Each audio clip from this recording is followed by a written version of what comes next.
So it's finally here, the RaceTalk Blueprint. The RaceTalk Blueprint is exactly what the title of the project says it is. It's conversations about race with the blueprint we hope will encourage you to do more than just watch. It's an initiative we hope you'll let thrive and take up space in your life so you can also contribute to a much-needed change that needs to happen in society today. These conversations are definitely uncomfortable, raw, and far from black and white, but they have the capacity to heal us through understanding. A bunch of my friends and I got together and we decided to have these uncomfortable conversations turn mini-series, and it kind of turned into something better than we even imagined. It was healing and so foreign and scary, but we made it. So watch us, get encouraged, and download the free Blueprint toolkit we've created just for you to be able to have these same conversations in your circles.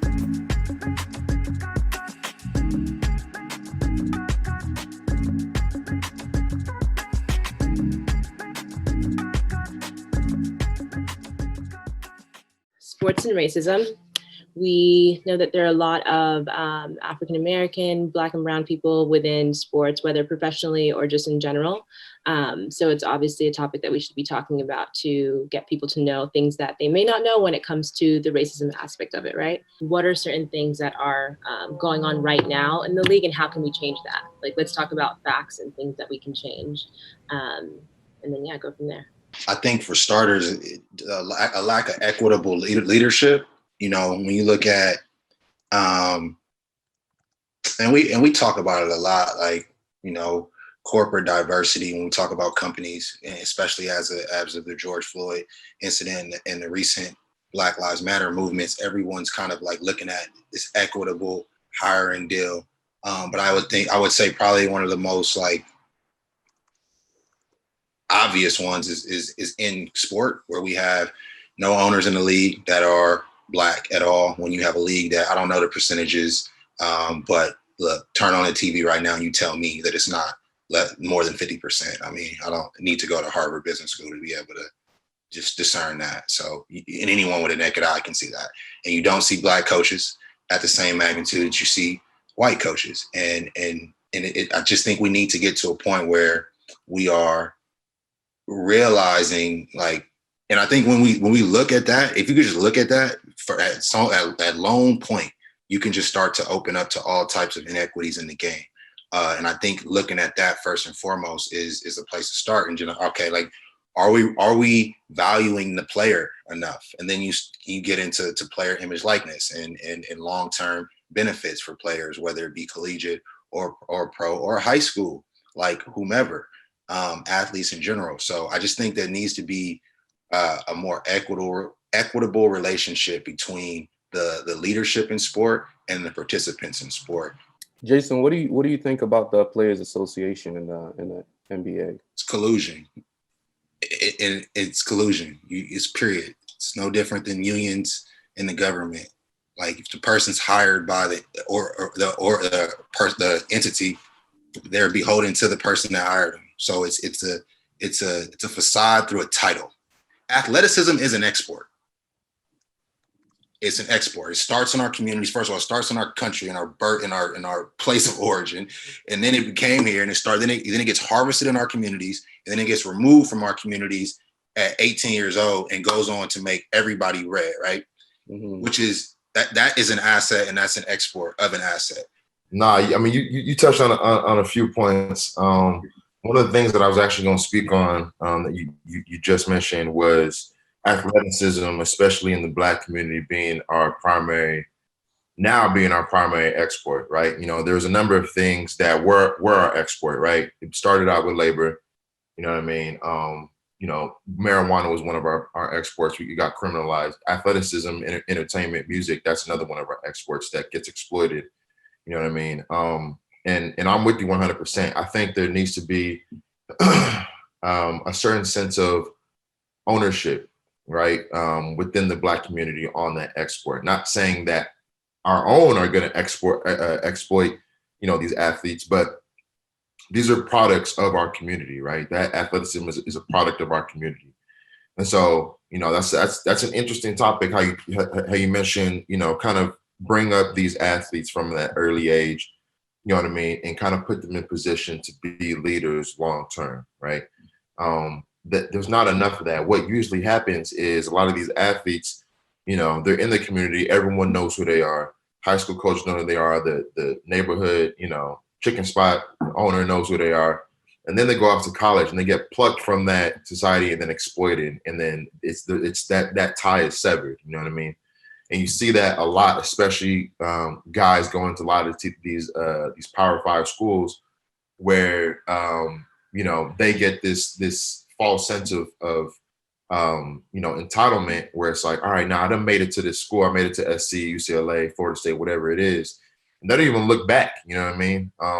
And that I think that's another big issue, because it's like, man, like all that work, you didn't get there on your own. You know what I mean? I'm not saying that this is the fault of the people in the community, but I think there needs to be a system where we can have a sense of ownership on that athleticism, that primary export, so that when they do get to the league, there's again that ownership that our community can have. You know what I mean? We have to reevaluate how we in the community value like Black colleges, because I think that has a lot to do with it.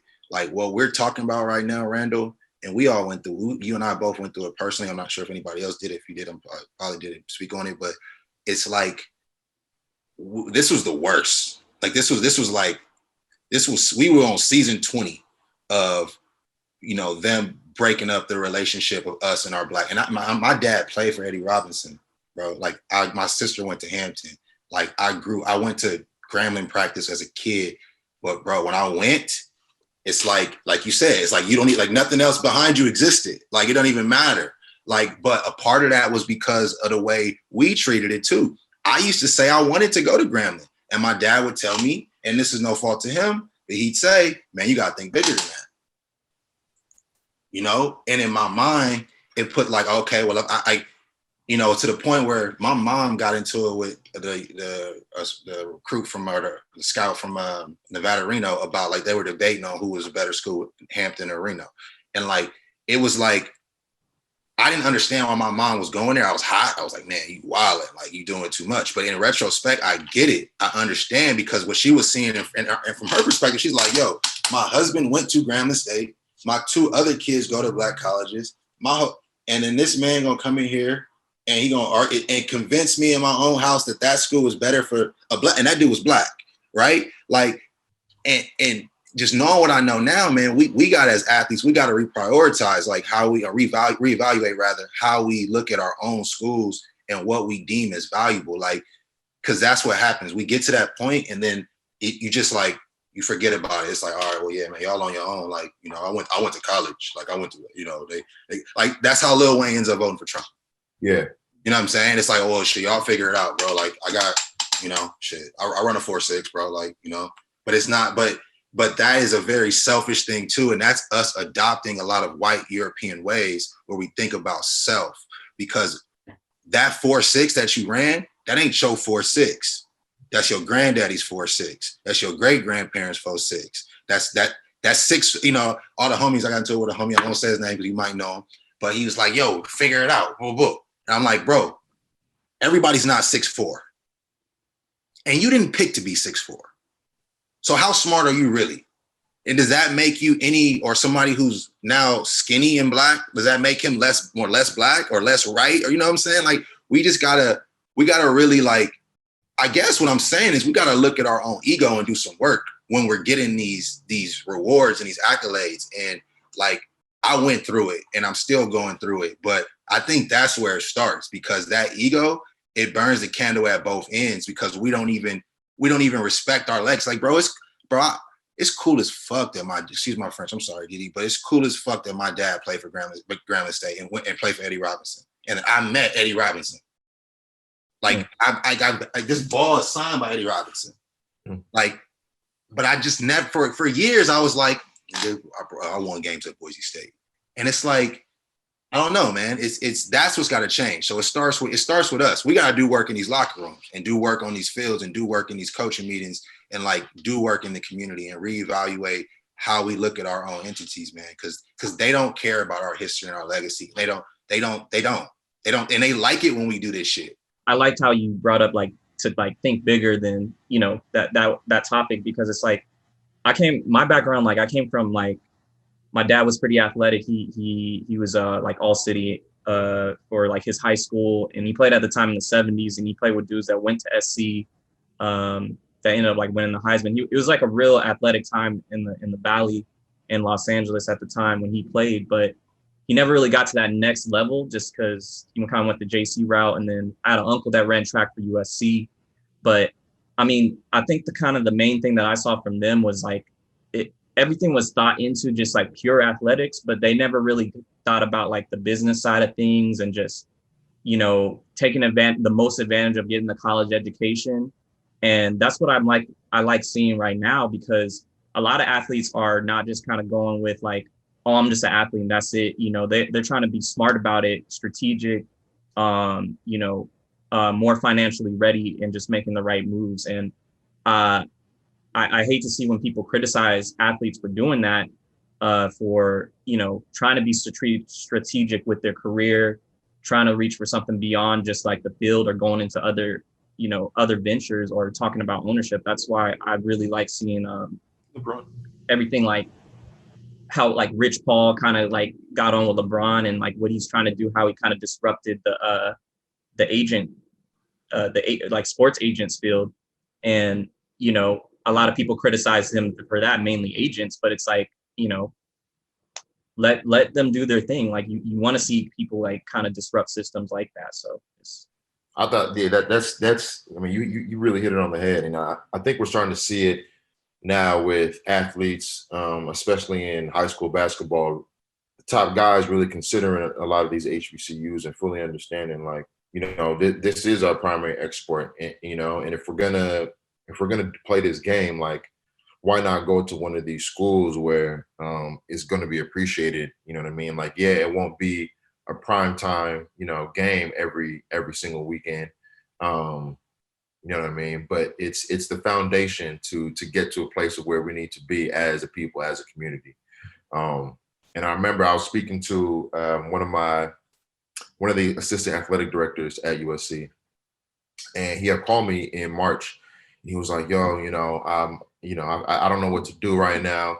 There's so much going on. So many, you know, the athletes are coming to me with so many questions that I can't really answer." He's a white guy, and he's like, "I want to help. I want to do something, but I just don't know what to do. Like, I'm learning as much as I can, but where can I go with this? You know what I mean?" So I was like, all right, well, you know, a big thing isn't, you know, you're not going to be the savior of this whole deal, right? But within your own, you know, position, there are things that you can do. And from that, USC established, it's like a media, I believe it's like a media sector within the program called Boulevard Bound. And what it is, it's like a media outlet for the athletes to build their brand, right? These student athletes to build their brand, right? And start to capitalize off of it at that early age, right? Back when I was at SC, that wasn't even a thing, right? Like, it was your Instagram and your Twitter, and that was it. But now SC is taking, you know, making a conscious effort to make sure that these kids can like capitalize on that export, on their asset. So when they do get to the next level, they can be like a Juju Smith-Schuster who did it extremely well. You know what I mean? Could be like a Robert Woods, could be like an Adoree Jackson, where they can use everything that they did in college, and that they can actually have some equity when they get to the league, right?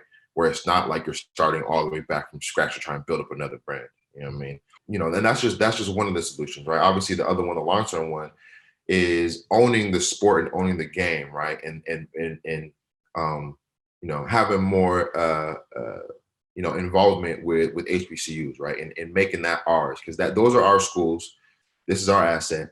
We need to put that together, right? And everyone, I think, outside of the game needs to understand, like, you know, this is our, like you said, export to you, right? So enjoy it in the way that we're going to play, in the way that we're going to operate this game, right? Because this is how we're going to do it, and this is how you guys are going to consume it, you know, from here going forward.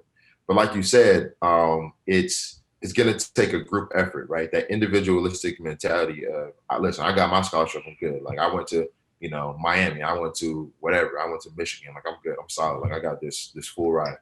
I mean, it's got to be a collective effort, you know what I mean? Like, and that's tough to do, especially, and it's been tough to do in our community for years, you know what I mean? We haven't really been united like that, to where when we say, all right, this is what we're going to do. Everyone joins together and we do it. You know what I mean? Especially when it comes to the NFL, there's a lot of guys who are not willing to give up their roster spot, because once they do, there's another 12 guys that are willing to fill it, you know, black, brown, whatever color they might be. And so what that looks like and how we, you know, unite everybody to say, like, look, this is what we're going to do. Here's how we're going to move forward. And here's how we're going to change the game. That's the big question mark. You know, obviously, like, it's a lot of the you know, LeBron James, the Mikeys, the Deion Sanders, who are incrementally changing the game. I don't know if it's like a big giant push or if it's like a slow, you know, transition. You know, that's a question I could pose to you guys. I don't know if you know, anyone really has an answer, but I think that's the long-term solution. Hey, Randall, you worked on that Boulevard stuff with him? I didn't work on it, but he was telling me about ways that they were going to get the athletes to build their brand. And he and I hadn't spoken in a few months, and they had just released it. I want to say like 2 or 3 days ago. So, I mean, he and I have a call scheduled for Tuesday to chop it up. You see, like, stuff like that, like, I was asking if you did, because that, if you did, which, like, you should have a piece of that. Yeah. Like, that's just, they do that. Like, I went through that with my school. They keep calling you for your ideas. Like, they rape us all the way in. Like, so that, even that conversation, like, you get you the LLC, it actually be $400 an hour. Like, Yeah. you know, like, they don't, yeah. Yeah. I mean, I'll try. Granted, that whole idea, like, as far as like athletes building on their brand, like, I don't know if I could really, you know, own that one. That wasn't my thinking. I just said, you need to do something within your own job. He was like, all right, bet, cool. And so he took it and ran with it. So I'll call him and chop it up with him. Knowing him and the guy that he is, he's gonna be like, all right, how can we work together? You know what I mean? So, man, so many points made, but I'm gonna touch upon just the Jason, you brought it up first, but the selfish aspects of, you know, athletes in general. I got my scholarship, I'm good. You know, I'm a top 10 player in the league right now, I'm good. You know, I'm not going to reach back to my college, I'm not going to reach back to even high school. You know, I'm not going to pull the next person, you know, up to the platform where I'm at. That selfish attitude, to me, is one of the most detrimental things that we have right now in sports. You know, obviously, Rich Paul and LeBron James, they're changing that. Deion Sanders, like you guys mentioned, they're all, you know, doing things to change that. But that was one of the points that I was going to bring up in terms of just the reason why we are not in that top tier, that upper echelon of ownership, which you mentioned as well, Jason. Yeah. When you think about it right now, honestly,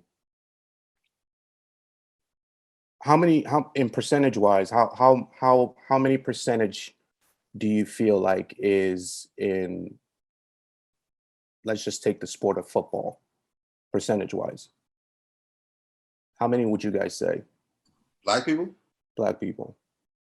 I'd say like 70% at least. Yeah, 68, 70%. Right. So 70%, let's just say 70%. So basketball, how many percentage do you think? Yeah, probably what? Higher? Or no. They probably got more. It probably 60s, mid 60s. I mean, that's a very, very high number. Then when we talk about owning teams, we probably white people probably own 95% of it, right? How many black owners are there? Like Michael Jordan, who else? That's not a majority. It's zero. Yes. Exactly. Ownership too. So that, to me, that's really, really sad. And touching upon what you guys are saying, talking about athletes, and that's the export that you have from, you know, whenever you're a little kid. And then when you get separated, when you get to college, like you were saying, Jason, it's such a great point, because you lose that element of what got you there in the first place. Then you start thinking me, you know, it's all about me now at this point. And then you have no leadership from there on out, letting you know, hey, remember, you did not run that 4.2 by yourself. You know what I'm saying? Like, there were so many leaders that taught you how to do that. And now here you are making millions of dollars, but you're not reaching back to pull the next person. Each one teach one, right? Like they always say.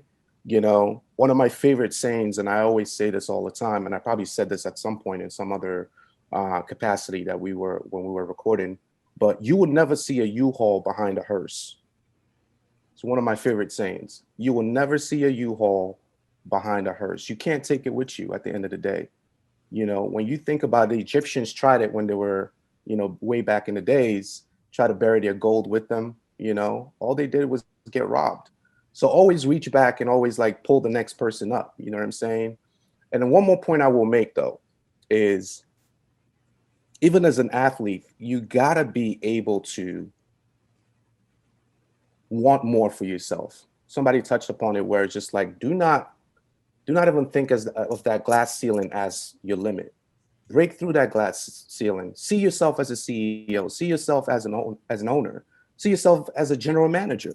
You know, and if you don't see yourself pass beyond just athleticism, playing sports, you know, by the age of 35, 36 years old, when you retire, what else are you going to do? And I think that's one of the detrimental things that are affecting us as well. You know, when you're not educated enough and people are not preaching in your ear, this is your next step. This is your next step post-retirement from sports. Here's what you're going to do next. We're going to lay out, you know, a strategy for you to get to the next level. Then you obviously, once you're done with sports, you're just blowing your millions and that's it. Nothing else happens. There are no other ways of like passive income. There are no investments that you've done throughout your athletic years. But it comes back to education. People gotta really start educating people in that term. So that's another point that I just wanted to make in terms of that, because if you do not see yourself as an owner, if you do not see yourself as a CEO, and get the education behind that in order to get to that level, it's never going to happen, you know, and you're just going to be an athlete he was very athletic. He made millions of dollars, but now here he is begging in the streets or like, you know what I'm saying? Mm-hmm. But that's just another point that I wanted to make on that. You know, we just got to start educating ourselves. And the way you do that is just by reaching back and just letting people know, hey, this is what I did. This is what I did to get here. You know what I'm saying? Michael Jordan should be doing that right now. Deion Sanders is doing that. You know, LeBron is literally bringing his friends on board and saying, hey, you know what? You got a position on a higher level. Do something with it. You know, go back to the hood, do something with it in Ohio. Like that's what you should be doing, period. Yeah, I think you're absolutely right. And I think Randall made the point earlier about, you know, it's starting from the community. A lot of these kids, when we think about it, they don't really know the realm of possibilities, right? They don't see that there are these options, or they actually do have the power to leverage.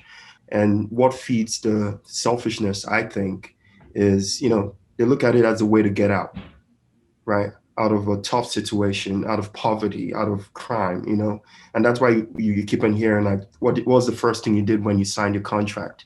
Yeah, I bought my mama a house, right? Where did they buy their mama a house? In the suburbs, right? It's not like they took that money back to invest in the community or to do anything in it, but it's an escape. So, like, you know, I love what Deion Sanders is doing, the LeBron James. I think there has to be more done, right? The people that have gone through it and have been fortunate enough to be mentored or even learn maybe the hard way need to take that knowledge and that experience back home, even, you know, lower than high school, and say, hey, you are an export, like your skills, your talent, you're representing generations right here. And when you're given this opportunity, with great power comes great responsibility.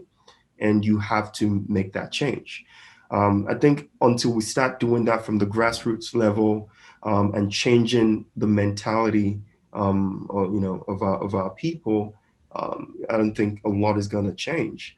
And my second point about ownership is I really don't understand why there isn't more ownership groups banding together, like, you know, Black successful businessmen, you know, retired athletes that are really rich, like saying, okay, yeah, I might not be able to do this by myself, but I have 6, 10 people in my network, you know, people of color, that we can come together and raise the funds to actually go bid on a team.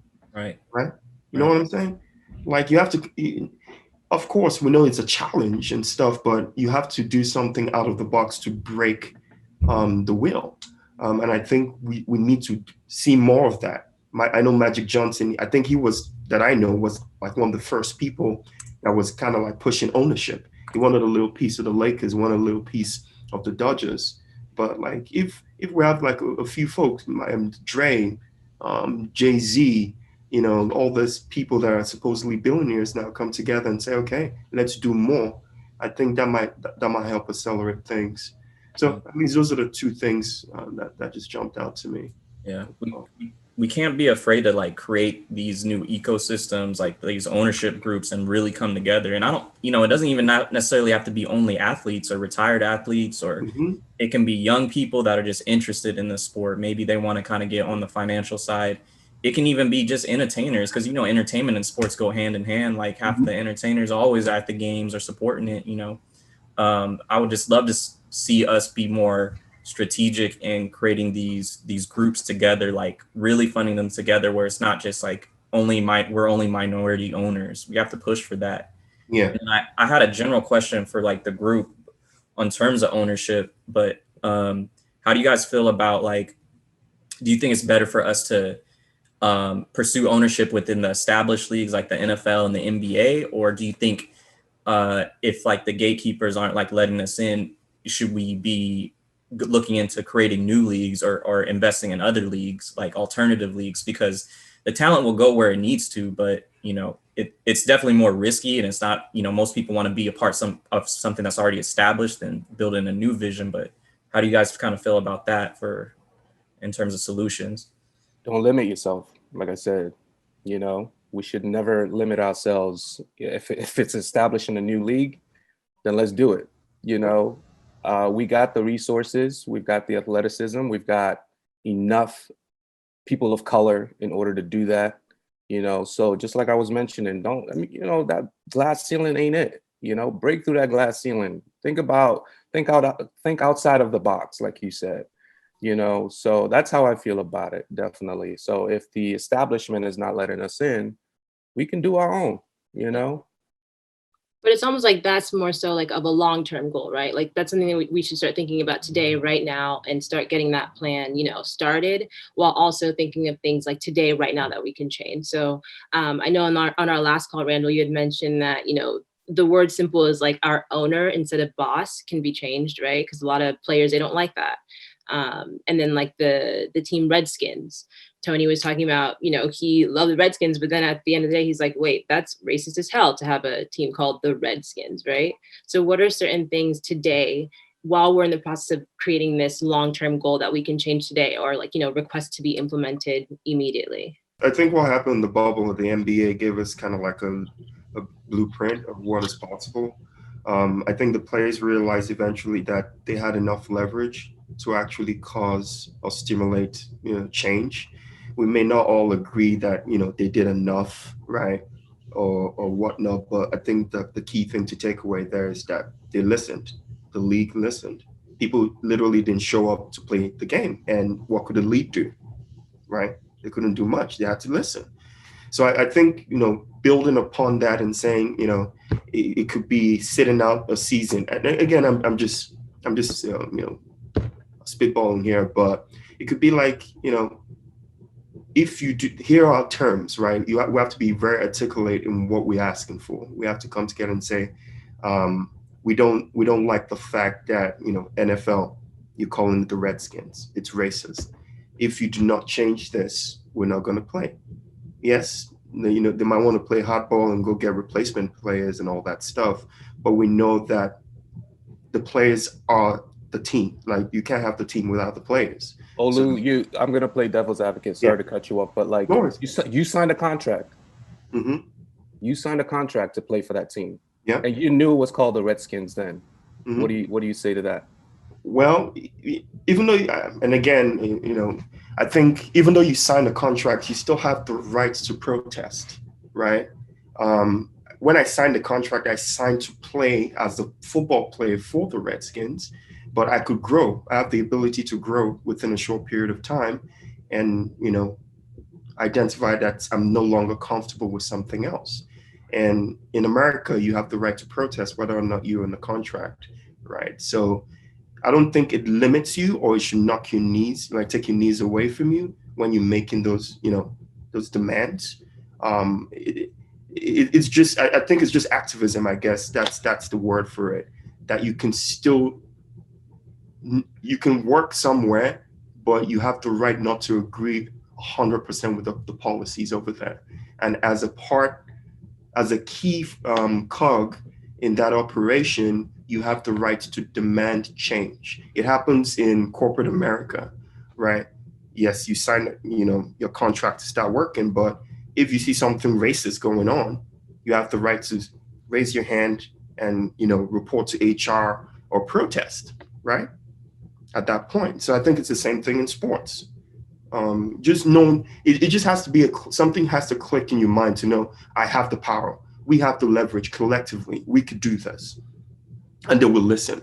Would we get 100% of what we want? No, but at least it starts the conversation and it leads it towards progress. I hope that answers. Absolutely. Well said. Well said. As you guys were talking, an idea kind of came to mind. I don't know why. I'm sure it's come up before, but I don't know if the Black community has ever really taken it seriously. But I think, and I don't want to use the term union, but I think there needs to be some type of like organizational group at all levels of sports, or at high school, college, and in the pros. That's kind of like a home base for Black athletes, right? Now that I'm thinking about it, the Polynesian community has that for every level, at every level, right? High school, college, and in the NFL. And it's recognized by NCAA, by the NFL, and by, high school sports, right? But it's confusing why we don't have something like that. Like they have award shows, they have all-star games, they've got like galas, they got all of it. You know what I mean?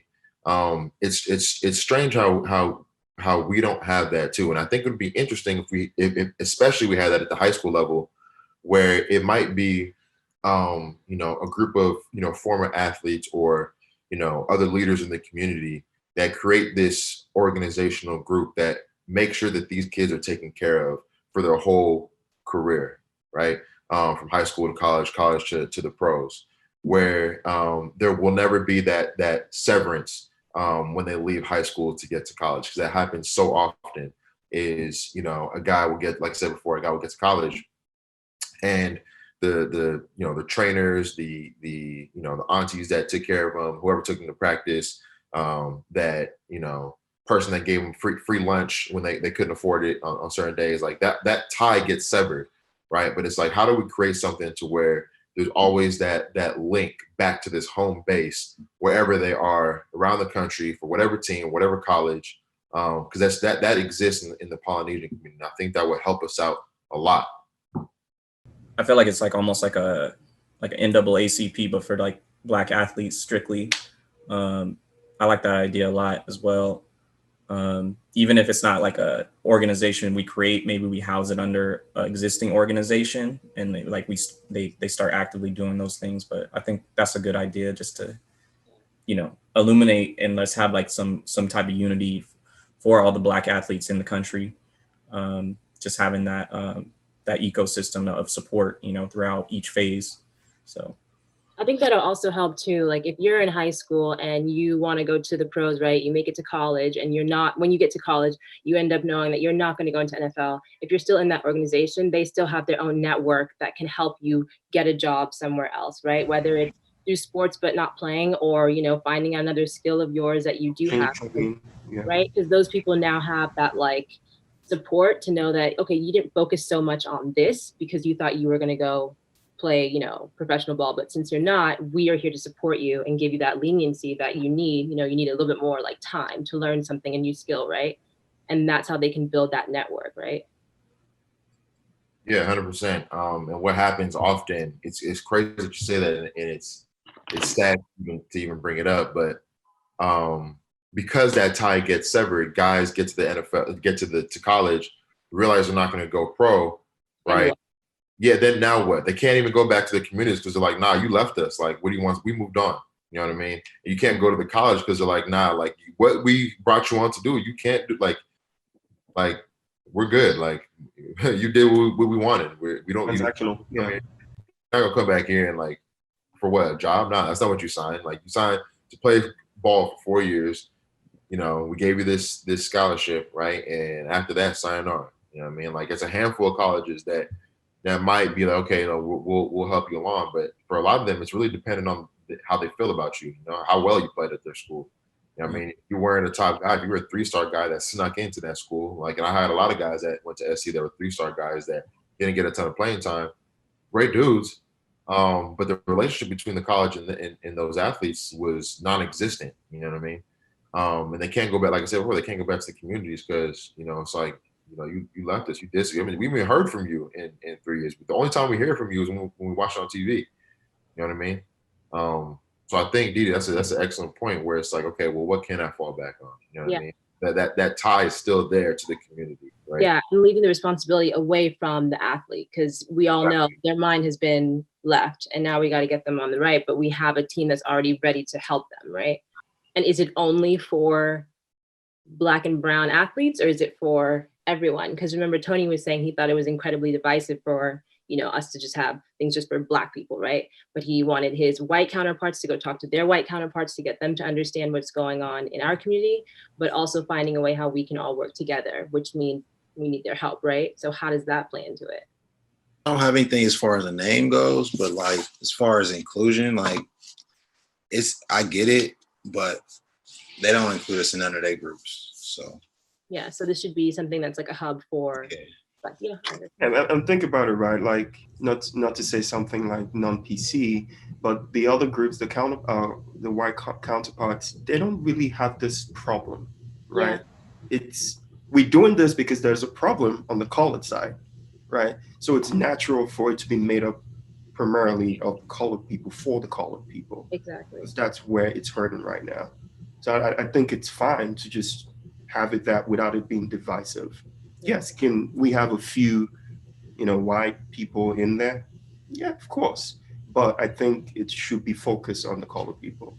Yeah, or maybe that organization even has a sector where if you're white and you want to learn more about why this was established, and you can learn all about it through, you know what I mean? Like, here's some resources that we can give you to learn more about why we're here and why this exists. And if you want to be a white ally within sports, this is how you can, you know, go and have this. Call it BAM. Black athletes matter. Black athletes matter. I think it might not even, and like, again, this is just an idea that came to mind. It was just spitballing, but I don't mean to compare our community to any other community, but in this instance, I will. The example with the Polynesian community, no one bothers them with the groups and the systems that they've put in place. You know what I mean? Like, there's no issue of, oh, why aren't we included, or why is it only Polynesian kids in there, right? And so why is it that it might become an issue when we do something for the Black community? Yeah, I mean, as long as the organization's purpose is clear, that it's there to help bridge those gaps where, you know, to get us into positions where we aren't normally in, you know, it shouldn't be seen as divisive. It's seen as something to advance and to help, you know, a group that's normally marginalized in certain areas. Like, you know, and I think if you make the purpose on that clear, you understand why the organization exists for those purposes. I think it's kind of like a lazy thing to do, to say, oh, it's not inclusive when it comes to like certain minorities, why we create these groups. These groups are created because, you know, without these groups, we wouldn't be able to get into the systems into the areas that we want to try to achieve. Like, there, you can see like there's gaps in ownership, there's gaps in percentage of like Black agents, and, you know, and just different areas of the league. So I think as long as the purpose of the organization is clear on that question can be easily answered. So. Yeah, and also having that purpose allows us to answer, like you said, because I feel like everything makes sense as to why Black people ask for certain things, right? But we still have to explain ourselves. So as long as we all know this is the reason why, there's just one answer that's being told, instead of people thinking like, oh, they don't know why they created this. They just created one random, you know, organization. I feel like that's something where a lot of people have to think 10 steps ahead. And it's like, yes, we know we're right. Yes, we know this is valid. But for those who are going to come after us and say some shit, what are we going to say? What is our game plan for that, right? because that's how you get to like start getting torn down, and teams and people in an organization, they don't feel, you know, the support, or they don't feel strong enough, and then people like backing out, right? So I think that's something to know. You know, people are still going to be ignorant to it, whether we have one answer for it or not. It doesn't, I mean, honestly, it's the same thing with like BET. Why do you guys have Black entertainment television? You know, because we're not represented in all of television. That's why, you know. And why is there Black History Month? You know, they're always going to ask that question, you know, but you're absolutely right, Didi. We have one answer for that, you know. And, you know, if you are our counterparts and you want to learn more about it, then sure, we'll bring you on. We'll teach you why this whole thing was created in the first place, you know, the reason behind it, the history behind it, all of that stuff, you know. But people will still be very, very ignorant about it at the end of the day. You know, why are you taking the knee for the flag? I mean, during the anthem, you're disrespecting the flag. People still ask that question till today. It's so ridiculous, you know. And obviously people, you know, you've got the president who is basically giving the wrong message to people. You know, he's got the biggest podium, the biggest pulpit, and he's using it as a bully, and not willing to teach the people and let them know, hey, this is the reason why they're taking the flag. It's not, I'm taking the knee. It's not to disrespect the flag, but that's the problem, because people are still going to be ignorant no matter what, no matter what. So we have to educate. We have to bring those people in. When we create these platforms, you know, we have to bring people in that are not of color and teach them this is the reason why, you know. Just like people rallied around Drew Brees, right? After he made that comment, and his teammate was just like, yo, you know better. You know, you've been playing with nothing but Black people your entire life. You know, how could you make a comment like that? But it's all about educating at the end of the day. You gotta teach them, you know.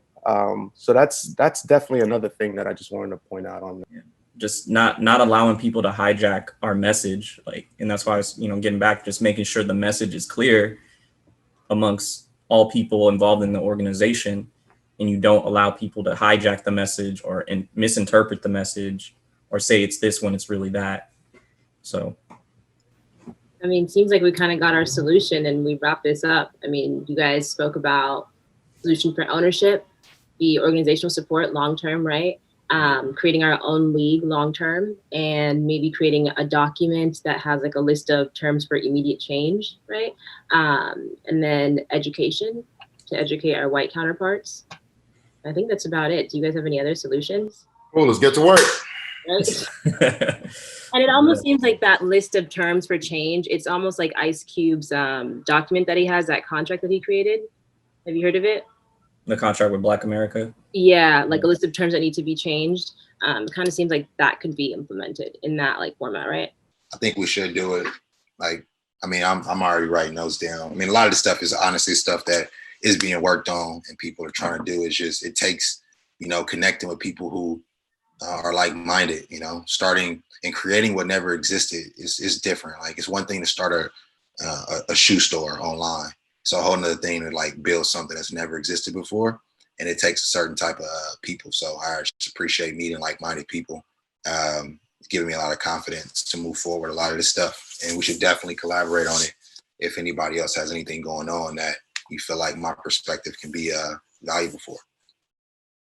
Let's just change our mindset, man. Let's change our mindset, you know, just beyond, you know, what we think we can, what the white man can give us, basically. You know, let's just change our mindset, period. And that's not easy either. I'm just throwing it out there. I'm just saying, oh, let's just change our mindset. It's not easy. Some people are literally, you know, it's a psychological thing. You know, you are oppressed, you know, thinking this is only where you can get to. And that's because of years of preaching that to you, you know. But we need our leaders in the hood, leaders up top, you know, telling us, you know, hey, you can do better. You can do more. You know, start seeing yourself as a CEO, start seeing yourself as an owner. I swear, like when you start thinking that way and you start actively pursuing that, not just the fact that you are super athletic, you can run really fast, you can jump high. When you start thinking above that, gosh, like we got so much that we can achieve, you know what I'm saying? And that's the kind of education that I want to preach to our own people, and just saying, hey, you are more than that. You are more than an athlete. And you got to start preaching that to them at a very, very early age. Yes. You know, being able to talk about this stuff in an open forum and just hear ideas, you know, just continuing the conversation, whether it's in this format or it's like we got to do a part 2, or, you know, if you want to elaborate on an idea that came in, just continuing to kind of push to that edge to like, how can I make an impact on this? How can I make this a reality? What can I do to push this thing a little bit more forward? And in terms of like leadership, I know a lot of us always, I mean, I feel like everybody's very prone to kind of looking to somebody else, like, well, who's going to do this? Like leadership, like who can we look to, who has the power to do this? But don't kind of underestimate like what you can do yourself. Maybe you might have to become that leader in a certain way. You may not always have all the resources as others, but maybe you might be the person to like bring the resources together, you know. It just like something like that. I mean, it's great that even Dee thought of this whole idea and like she was able to bring a lot of us together. You know, that's a start to something. That's a step in leadership to start conversation. So, you know, we got to apply that to everything else as well, for any pursuits. Perseverance, you know, nothing worth it or worthwhile is going to come easy. So again, all the ideas that we came up with, appreciate the conversation. We'll just have to support each other, right? And also hold ourselves or each other accountable.